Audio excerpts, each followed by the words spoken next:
It was alleged in a Senate hearing earlier that the identity of Bamban Mayor Alice Go could be that of another person. An NBI document showed that there are two Alice Leal Guos with the same birthday and names spelled the same.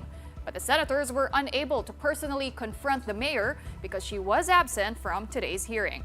Mayan Los Baños has the big story.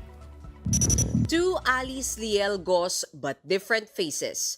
This was presented by Senator Risa Ontiveros in the continuation of the Senate hearing on the raided Bamban Pogo Hub. The one on the left is the mayor of Bamban Tarlac, while the other woman bears the same name. The information came from the NBI clearance of both Guos. The other Alice Leal Go has the same birthday as Mayor Go, which is July 12, 1986. Both of them, according to the document, were born in Tarlac. Hontiveros believes that Mayor Go stole the identity of a Filipino to eventually run for political office. Sino po ang babaeng ito na may pangalang Alice Leal Guo pero hindi kamukha ni Mayor?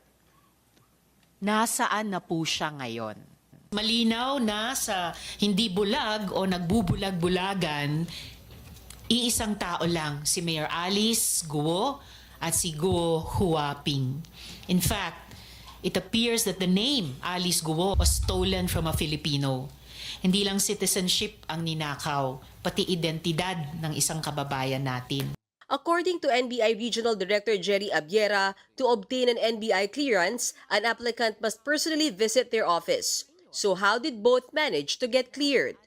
Ang mas maganda, ma'am, ma-determine natin dahil yung fingerprint, magkakaiba talaga yan para ma-determine natin whether or not yung tao na yan at saka yung si Mayor ay magkaiba. Nag-aalala din po ako para sa babae na nasa clearance ninyo. Yung either kapangalan ni Alice Leal Guo o yung totoong Alice Leal Guo. Pwede po bang i-ascertain ng NBI yung kinaroroonan nitong Alice Leal Guo? Papahanap natin, ma'am. Hontiveros has since requested the NBI for the biometrics of suspended Mayor Go, as well as Go Huaping, the alleged Chinese identity of the mayor, for comparison. Mayor Go was not able to defend herself as she was absent during the hearing. But in the letter she sent to the Senate, Go stated that she was not fit to be a resource person. The stress and anxiety, according to her, have affected her physical and mental health due to the damaging allegations. Although absent, the scrutiny continued on Mayor Go and her alleged connection to Pogo operation in the country. There were pieces of evidence allegedly linking Pogo in Bamban Tarlac and to a raided Pogo hub in Porac, Pampanga.